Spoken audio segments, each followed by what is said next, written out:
आज हम स्टार्ट करेंगे यूनिट नंबर 6 ऑप्टिक्स। तो सबसे पहले ऑप्टिक्स हमारे पास आता है, व्हाट इज़ ऑप्टिक्स। तो ऑप्टिक्स जो है ब्रांच होती है फिजिक्स की, branch of physics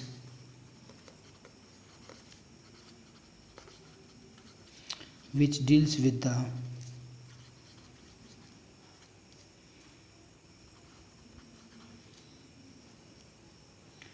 study of nature, production and propagation of light.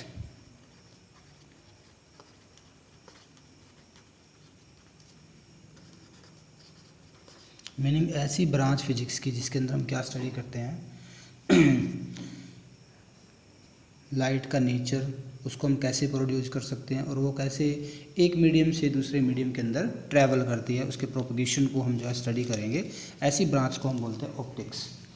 तो ऑप्टिक्स का नाम आते ही सबसे पहले लाइट की बात आती है। लाइट क्या होती है, व्हाट इज़ लाइट, लाइट क्या है। तो सबसे पहले लाइट की ही बात करेंगे हम, लाइट क्या है। तो जो इलेक्ट्रोमैग्नेटिक स्पेक्ट्रम का जो विजिबल पार्ट होता है, जो कि 7 कलर से मिलके बना होता है, जिसकी वेवलेंथ 400 नैनोमीटर से लेके 760 नैनोमीटर के बीच में आती है, ठीक है। इसको हम क्या बोलते हैं, लाइट बोलते हैं। तो मीनिंग क्या है, the part of electromagnetic spectrum consist of various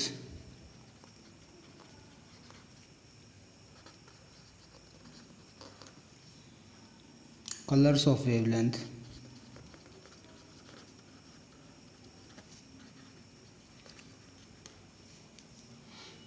ranging from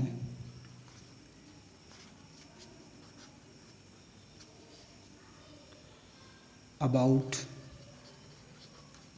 400 nanometer to 760 nanometer is called light। Simple सी डेफिनेशन है, या आपने 10th तक एक डेफिनेशन की थी। 10th तक आपने क्या डेफिनेशन की थी, आपकी सिंपल सी डेफिनेशन की थी, light is the form of energy which produces sensation of sight in our eyes. Meaning है लाइट जो है ऐसी एनर्जी की फॉर्म है जो हमारी आइज़ के अंदर सेंसेशन प्रोड्यूस करती है, देखने की सेंसेशन प्रोड्यूस करती है। तो लाइट जो है हेल्पफुल है हमारे लिए कि हम जो नेचर की ब्यूटी है, यानी कि वर्ल्ड की जो ब्यूटी है, या जो नेचुरल फिनोमिना होता है जिसकी वजह से हम ये सब कुछ देख पाते हैं, तो ये किसकी वजह से है, ये लाइट की वजह से है। और लाइट की जो स्पीड है, स्पीड ऑफ लाइट आपको पता है, स्पीड ऑफ लाइट। तो वैक्यूम के लिए हम स्पीड लेते हैं, इन वैक्यूम कितनी स्पीड लेते हैं हम, इसको c मानते हैं, c is equal to 3 × 10⁸ metre per second. ये हम लाइट की स्पीड मान के चलते हैं, क्लियर है। अब यहाँ पर ऑप्टिक्स जो है, ऑप्टिक्स की फर्दर 2 ब्रांचेज हमारे पास है। अगर ब्रांचेज पढ़े ऑप्टिक्स की, ब्रांच ऑफ ऑप्टिक्स, तो ऑप्टिक्स 2 क्लासेज में डिवाइडेड है। Optics is divided into 2 parts.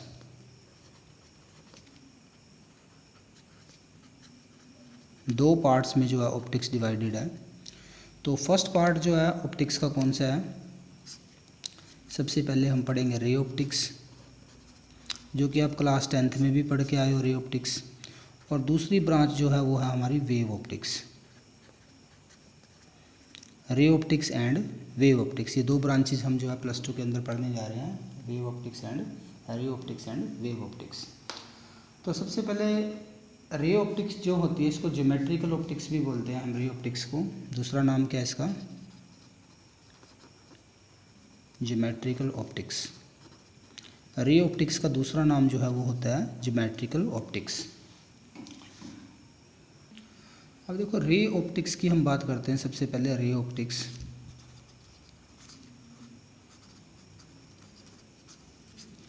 Ray optics क्या हो गई, मीनिंग ऑप्टिक्स की वो ब्रांच हो गई है जिसके अंदर हम रेक्टिलिनियर प्रोपगेशन जो है लाइट का स्टडी करते हैं, और कुछ बेसिक फिनोमिना जैसे उनके साथ डील करते हैं, जैसे reflection of light and refraction of light. तो meaning ray optics is based on, ray optics जो है it is based on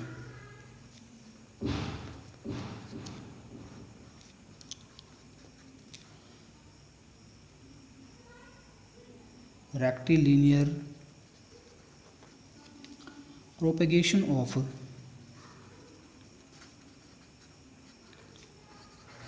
light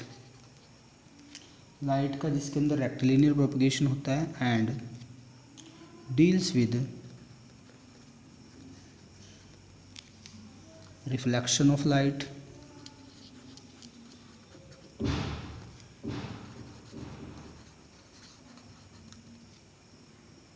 refraction of light,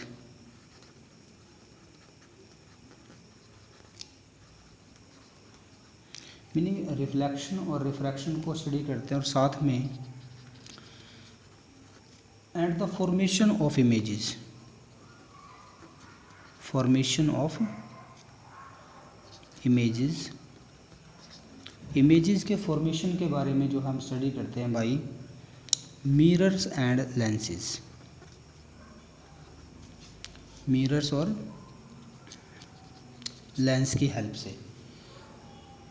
तो सबसे पहले हमारा टॉपिक जो आता है, तो आप लेंस भी पढ़ चुके हो और मिरर भी आप 10th क्लास में कर चुके हो, रिफ्रैक्शन भी पढ़ चुके हो और रिफ्लेक्शन भी पढ़ चुके हो। तो थोड़ा सा सिलेबस में से कुछ टॉपिक हमारे रिड्यूज हो गए, जैसे मिरर वाला कंप्लीट टॉपिक हमारे सिलेबस से रिड्यूज हो चुका है, तो मिरर है तो रिफ्लेक्शन भी हमारे सिलेबस में अब नहीं है। रिफ्रैक्शन ऑफ लाइट क्या होता है? फर्स्ट टॉपिक हमारा है रिफ्रैक्शन ऑफ लाइट। तो रिफ्रैक्शन ऑफ लाइट क्या है? देखो, लाइट जब एक मीडियम से दूसरे मीडियम में ट्रैवल करती है तो अपने पाथ से वो बेंड हो जाएगी, तो इस बेंडिंग ऑफ लाइट को हम बोलते हैं क्या? Refraction of light. The phenomena of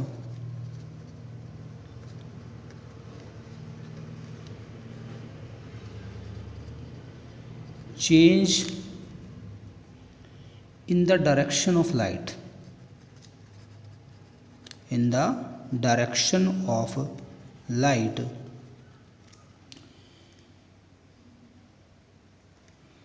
direction of light का लो या direction of the path of light भी कह सकते हो आप, direction of the path of light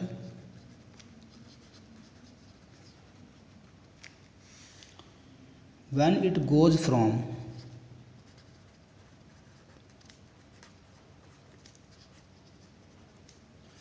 one medium to another medium।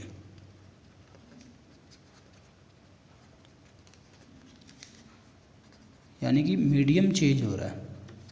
जबकि रिफ्लेक्शन आपने 10th क्लास में पढ़ा, रिफ्लेक्शन के अंदर लाइट वापस उसी मीडियम के अंदर क्या हो जाती है? बाउंस बैक हो जाती है आफ्टर स्ट्राइकिंग ए रिफ्लेक्टिंग सरफेस।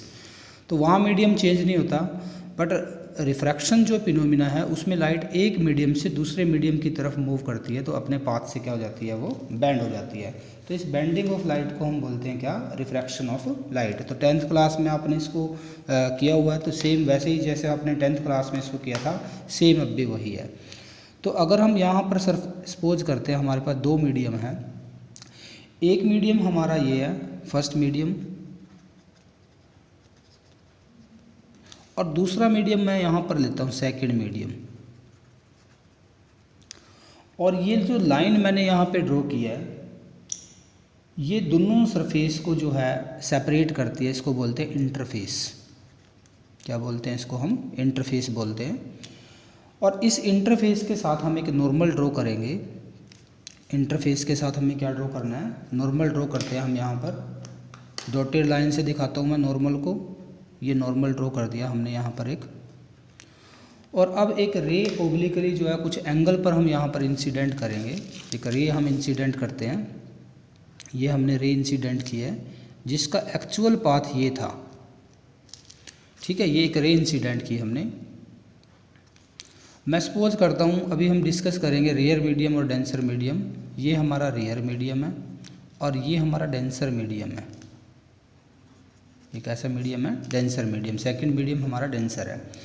तो यहाँ पर जो सबसे पहले ये जो रे ट्रैवल कर रही है, ए से जो ओ की तरफ मूव करेगी, ओ इस रे को हम बोलते हैं इंसिडेंट रे। क्या बोलते हैं इसको? Incident ray.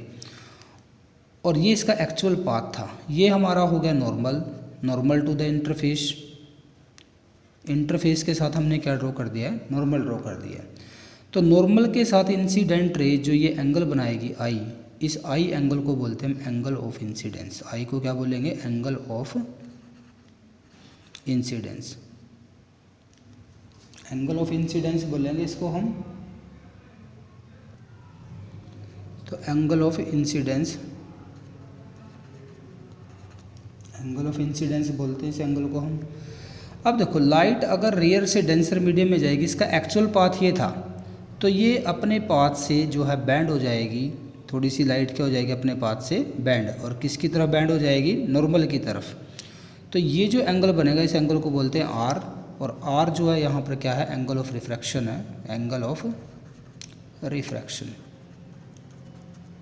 तो मीनिंग क्या है? ये जो लाइट आ रही थी ओ ए रे, अब यहाँ पर ये बैंड हो गई है। इसका एक्चुअल पाथ ये डॉटेड लाइन से दिखाया था, लेकिन जैसे ही डेंसर मीडियम में जाएगी, ये नॉर्मल की तरफ बैंड हो जाएगी। तो ये हमारा पॉइंट है बी। तो ये सारा आप 10th क्लास में पढ़ चुके हो। जब भी कोई रे रेयर मीडियम से डेंसर मीडियम में जाती है, तो वो टुवार्ड्स द नॉर्मल क्या हो जाती है? बैंड हो जाती है। और इसका जो है रिवर्स भी हमने किया है। अगर कोई रे रेयर से, मीनिंग डेंसर से रेयर मीडियम में जाएगी, डेंसर से कहाँ जाएगी? रेयर मीडियम में, तो वो अवे फ्रॉम द नॉर्मल जो है वो बैंड हो जाती है। तो ये हमारा फिनोमिना हो गया, रे एक मीडियम से कहाँ ट्रैवल कर रही है? दूसरे मीडियम में, यानी कि मीडियम चेंज हो रहा है। तो ऐसे केस में जो है इंटरफेस पर लाइट अगर कैसे पड़ती है?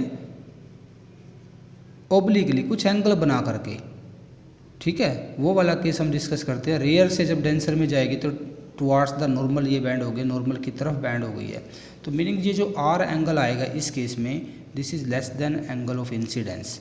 एंगल ऑफ रिफ्रैक्शन जो आएगा वो एंगल ऑफ इंसिडेंस से कम आएगा। किस केस में? जब हमारा रिफ्रैक्शन कैसे हो रहा है? रेयर मीडियम से लाइट किस में जा रही है? डेंसर मीडियम में। तो नेक्स्ट हम करते हैं अभी रिफ्रैक्शन का कारण क्या होता है? What is cause of refraction?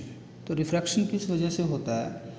हमें पता है लाइट की जो स्पीड है वो डिफरेंट मीडियम के अंदर डिफरेंट होती है, इसलिए लाइट जो है, तो लाइट का रिफ्रैक्शन किस वजह से होता है? Because the speed of light changes when it goes from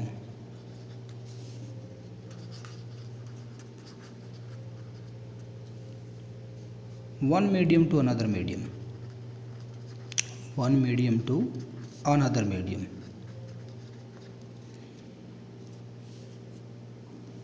तो अब अगर बात करें रेयर मीडियम से, मीनिंग यहाँ पर जो स्पीड है, अलग अलग मीडियम में लाइट की स्पीड अलग अलग होती है। रेयर मीडियम के अंदर, इन रेयर मीडियम,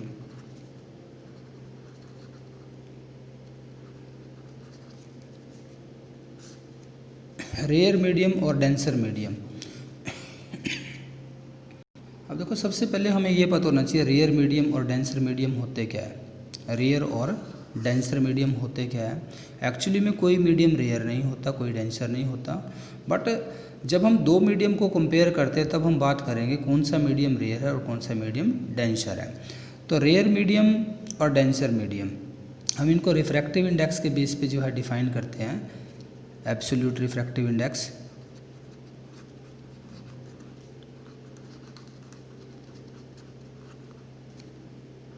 रिफ्रैक्टिव इंडेक्स, इसके बेस पे हम इनको डिफ़ाइन करते हैं। तो सबसे पहले हमें रिफ्रैक्टिव इंडेक्स का पता होना चाहिए, तभी हम डिफ़ाइन कर पाएंगे कि कौन सा डेंसर है और कौन सा रेयर मीडियम है। तो रिफ्रैक्टिव इंडेक्स क्या होता है? एब्सोल्यूट रिफ्रैक्टिव इंडेक्स, ये रेशियो होता है एक्चुअली में स्पीड ऑफ लाइट का इन वैक्यूम और in air to the speed of light in medium. तो एन से लिख सकते हैं इसको हम, एन। तो this is equal to C divide by V, ये भी आप कर चुके हो 10th क्लास में। तो स्पीड ऑफ लाइट, ये क्या है? C, speed of light in vacuum, या एयर भी ले सकते हो, इन एयर भी ले सकते हो आप ये, और divide by speed of light in a medium, speed of light in a medium. इन दोनों के रेशियो को हम बोलते हैं absolute refractive index of medium.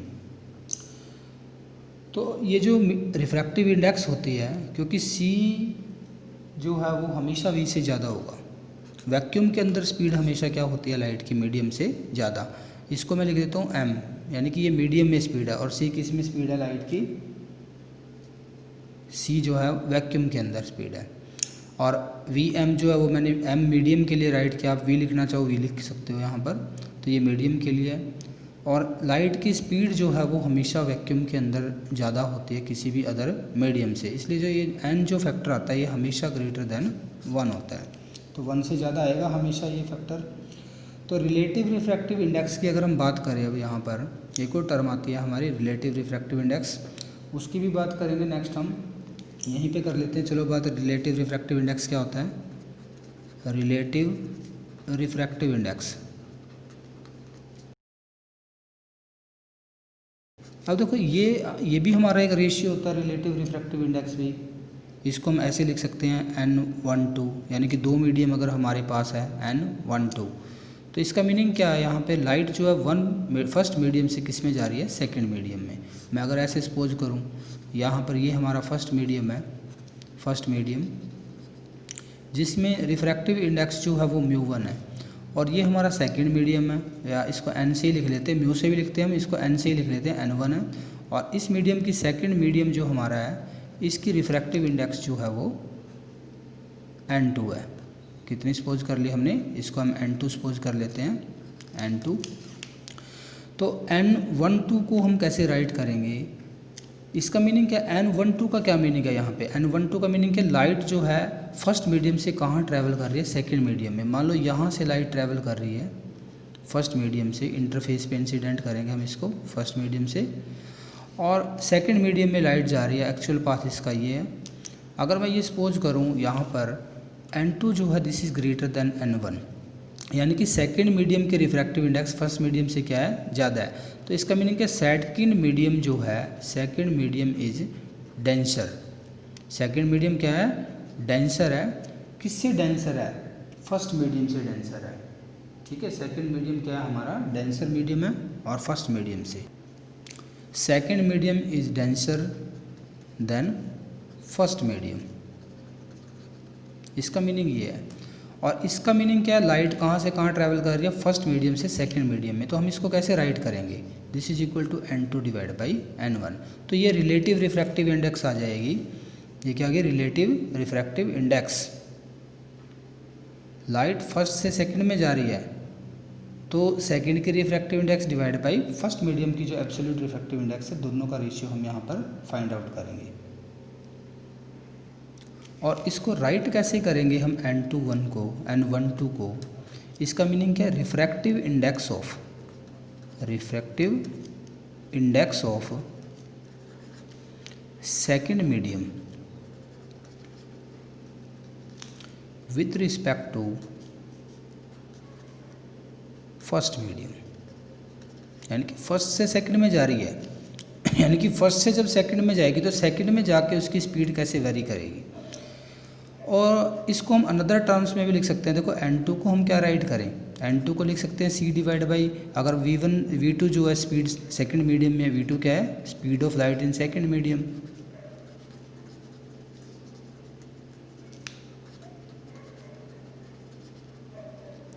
और मैं v1 सपोज करता हूँ speed of light in first medium है।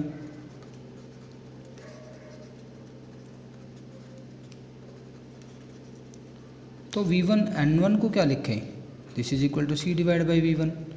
तो ये दोनों वैल्यू अगर हम यहाँ से यहाँ पर पुट कर दे तो एक और रिलेशन आ जाएगा हमारा। तो ये क्या आएगा, c divide by v2 divide by c divide by v1। तो c से c स्पीड ऑफ लाइट है, कैंसिल हो जाएगा। तो n12 जो आएगा this is equal to v1 हमारा ऊपर आ जाएगा और v2 डिवाइड में आ जाएगा।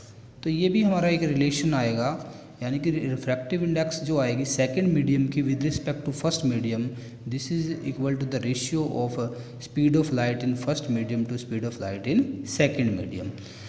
तो ये भी हम यहाँ पर कर सकते हैं। अब अगर मैं इसको ऐसे राइट करता हूँ रिफ्रैक्टिव इंडेक्स को n21, इसका क्या मीनिंग है?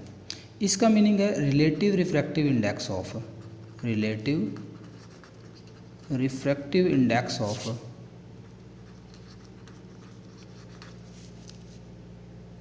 कौन से मीडियम की? फर्स्ट मीडियम की, first medium with respect to second medium. और मीनिंग क्या है? लाइट जो है वो सेकंड मीडियम से किस में जा रही है? फर्स्ट मीडियम में जा रही है। तो ऐसे केस में क्या होगा? N21 को हम क्या राइट करेंगे?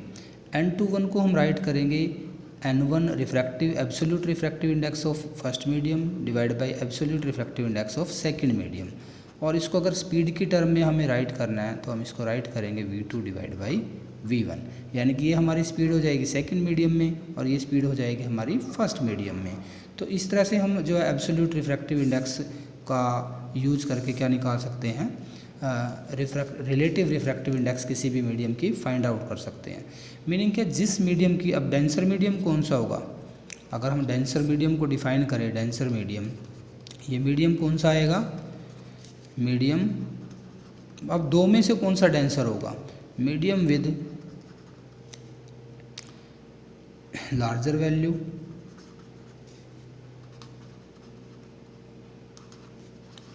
Of refractive index.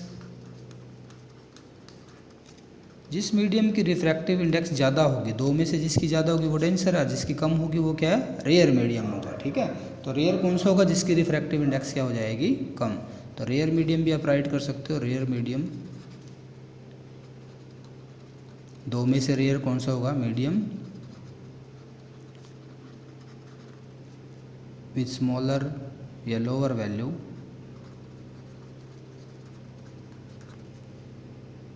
Of refractive index.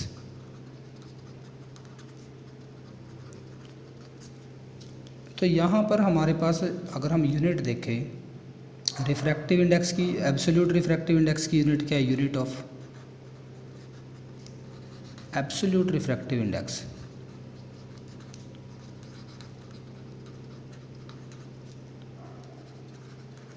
Absolute refractive index की यूनिट क्या आएगी? तो n जो है c डिवाइड बाई v है, ये भी स्पीड है, ये भी स्पीड है, तो इसकी कोई यूनिट नहीं होती और कोई डायमेंशनल फार्मूला नहीं होता। No unit no dimensional formula, कोई डायमेंशनल फार्मूला भी नहीं है इसका, ये सिर्फ एक नंबर होता है और जो नंबर हमेशा 1 से क्या होगा? ज़्यादा होगा। अब अगर रिलेटिव रिफ्रैक्टिव इंडेक्स की बात करें, रिलेटिव रिफ्रैक्टिव इंडेक्स, ये भी क्या है? इसकी भी कोई यूनिट नहीं है, no unit no dimensional formula.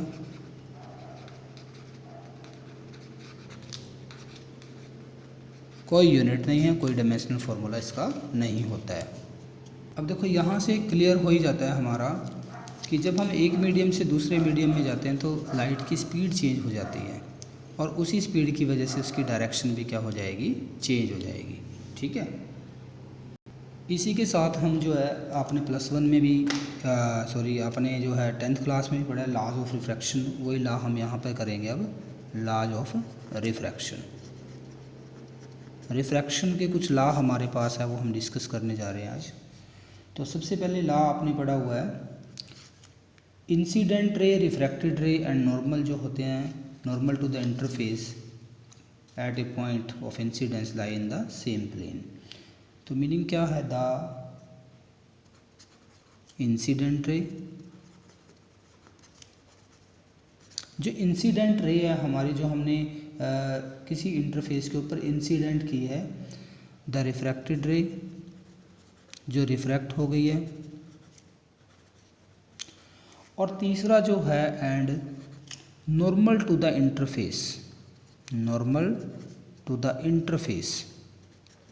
Interface का जो नॉर्मल हमने ड्रॉ किया है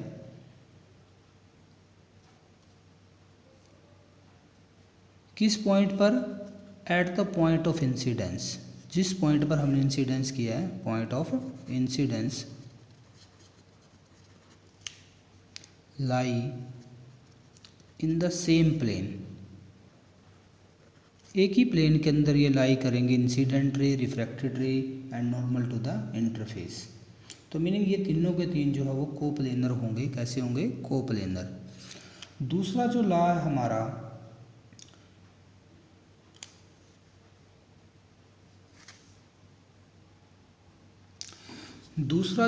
हमारा, तो इसके अकॉर्डिंग क्या है, जो प्रोडक्ट आएगी, product of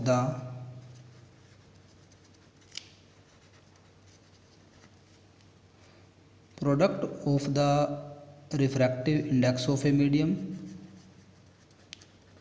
refractive index of a medium with sine of the angle in that medium, sine of the angle in that medium remains always constant।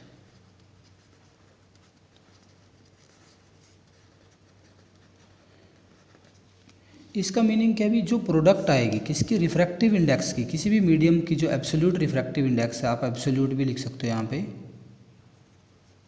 Absolute refractive index of a medium with sine of the angle in that medium, यानी कि उसी medium में जो incident, चाहे incident ray हो चाहे वो refracted रे हो, वो जितना एंगल बनाएगी उस एंगल का जो साइन आएगा, और उस साइन ऑफ द एंगल की जो प्रोडक्ट है किसके साथ, रिफ्रैक्टिव इंडेक्स के साथ, वो हमेशा कांस्टेंट रहेगी। तो बड़ा इंपॉर्टेंट पॉइंट है ये, सेकंड लॉ जो है ये बड़ा इंपॉर्टेंट पॉइंट है। आपने 10th क्लास तक इसको पढ़ा हुआ, sine of the angle of incidence to the sine of angle of refraction, आपने इसको ऐसे भी पढ़ा हुआ, sine of incidence and sine of the angle of refraction, ये हमेशा कांस्टेंट रहता है। और किसके इक्वल आता है, रिलेटिव रिफ्रैक्टिव इंडेक्स के। किसके इक्वल होता है, रिलेटिव रिफ्रैक्टिव इंडेक्स। ये भी आपने पढ़ा हुआ है। थोड़ा सा हम इसको और अच्छे तरीके से पढ़ते हैं, हम इसको इस तरह से करते हैं क्योंकि हमारी इतनी सारी प्रॉब्लम्स जो है रे ऑप्टिक्स की इससे सॉल्व हो जाएगी। कई बार इसको जो है लॉ को लगाते हुए, इसको स्नेल्स लॉ बोलते हैं, हम क्या बोलते हैं इसको, स्नेल्स लॉ, स्नेल्स लॉ भी बोलते हैं इसको हम। और स्नेल्स लॉ को हमें बार बार जो है रे ऑप्टिक्स के अंदर लगाना पड़ता है, और कहीं ना कहीं हमारे पास प्रॉब्लम्स आ जाती है कि साइन किसका लें, एंगल आई और आर कहाँ पर आएंगे, रिफ्रैक्टिव इंडेक्स कौन सी लेनी है हमें, μ1 ऊपर आएगा या μ2 नीचे आएगा। तो उसके कई बार हमें डिफ़िकल्ट प्रॉब्लम्स हो जाती है, डिफ़िकल्टी हो जाती है प्रॉब्लम्स को सॉल्व करते टाइम। तो उसको रिड्यूस करने के लिए एक सिंपल सा तरीका है। तो ये हम डेफिनेशन यहाँ पर स्टेटमेंट यूज़ करेंगे, सेकेंड जो है लॉ की, product of absolute refractive index of a medium, किसी भी मीडियम की रिफ्रैक्टिव इंडेक्स की प्रोडक्ट किसके साथ, जितना एंगल उसके मीडियम, उसी मीडियम के अंदर बना हुआ है उसके साइन के साथ, जो है ये प्रोडक्ट हमेशा क्या रहेगी, कांस्टेंट रहेगी। तो मीनिंग अगर मैं यहाँ पर सपोज करता हूँ, ये मेरी जो रे है ये नॉर्मल ड्रॉ कर दिया, ये इंटरफेस हो गया, इंटरफेस अप्लाई करके दिखाते हैं आपको, ये इंटरफेस, और ये हमारा नॉर्मल, और एक रे हमने यहाँ पर इंसिडेंट की है। मैं सपोज करता हूँ μ2 इज़ ग्रेटर देन μ1, ये हमारा जो है इस मीडियम, फर्स्ट मीडियम की रिफ्रैक्टिव इंडेक्स μ1 है और इसकी रिफ्रैक्टिव इंडेक्स μ2 है, और यहाँ पर एंगल ऑफ इंसिडेंस बना हुआ है। अब एंगल ऑफ इंसिडेंस जो है वो किस मीडियम में बना हुआ है, फर्स्ट मीडियम में बना हुआ। ऊपर कौन सा मीडियम है हमारा, first medium.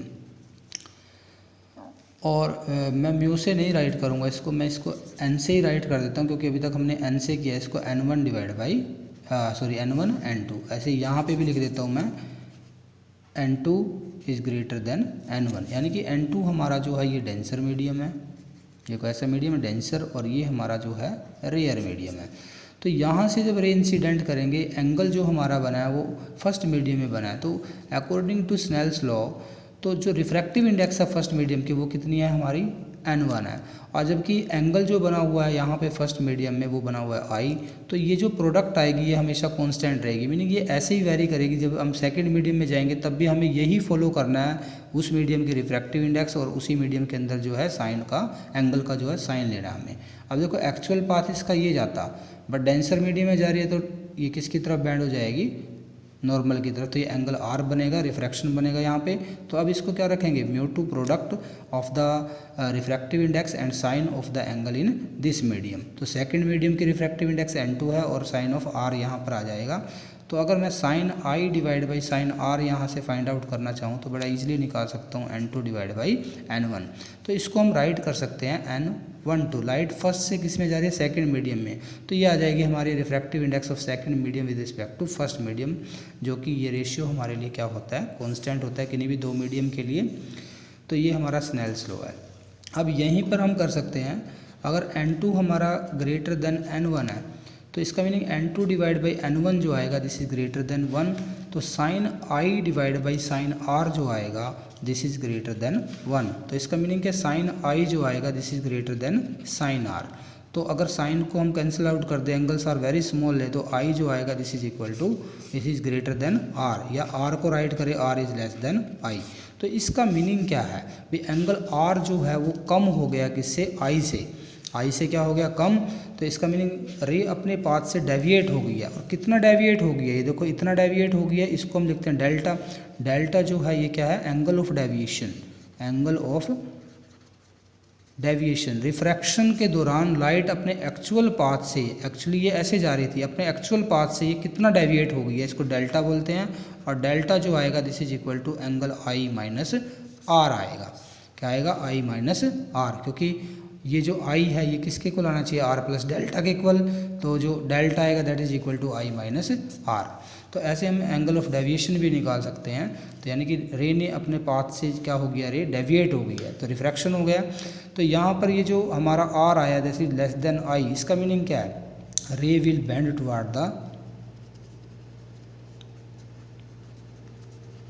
Towards the normal की तरफ बैंड हो गई है। हमारा एंगल कम हो रहा है पहले से, तो नॉर्मल की तरफ बैंड हो गई कब, जब रे किससे, रेयर से किस में गई है, डेंसर में। ऐसे हम सेकंड केस भी कर सकते हैं, जब डेंसर से रेयर में जाएगी तो तब क्या होगा, तब अवे फ्रॉम द नॉर्मल चली जाएगी। अगर मैं ये सपोज करूँ n1 is greater then n2 suppose करता हूँ, तो ऐसे केस में क्या होगा, n1 डिवाइड बाई n2 जो आएगा दिस इज़ ग्रेटर देन 1 आएगा। ये क्या आएगा, ग्रेटर देन 1। तो अगर मैं इसको उल्टा लिखूँ, n2 डिवाइड बाई n1 जो आएगा दिस इज़ लेस देन 1 आएगा। तो अगर ये लेस देन 1 आया है तो इसका मीनिंग क्या है, sine I divide by sine R जो आया हमारा दिस इज़ लेस देन 1। तो इसका मीनिंग जो आई जो आएगा यहाँ पर दिस इज़ लेस देन क्या आएगा, आर आ जाएगा, या आर जो आएगा this is greater than I आ जाएगा। ऐसे लिख सकते हैं हम इसको। तो यानी कि एंगल ऑफ रिफ्रैक्शन अब ज़्यादा हो जाएगा किससे, एंगल ऑफ इंसिडेंस से। तो इसका मीनिंग अब कहाँ बैंड हो गई, away from the, light will band away from the normal से अवे बैंड हो जाएगी कब, जब लाइट जो है वो डेंसर मीडियम से किस में ट्रैवल कर रही है, डेंसर टू रेयर। जब वो ट्रैवल करेगी तो वो away from the normal band होगी। और जब लाइट कहाँ से कहाँ जाएगी, रेयर टू डेंसर जाएगी, तब लाइट जो है वो हमारी नॉर्मल की तरफ बैंड हो जाएगी। इसको याद रखना है, बड़ा इंपॉर्टेंट कंसेप्ट है, क्योंकि बार बार अब इसका यूज़ करने वाले हैं। तो आज के लिए आप इसी को तैयार करोगे। Thank you very much.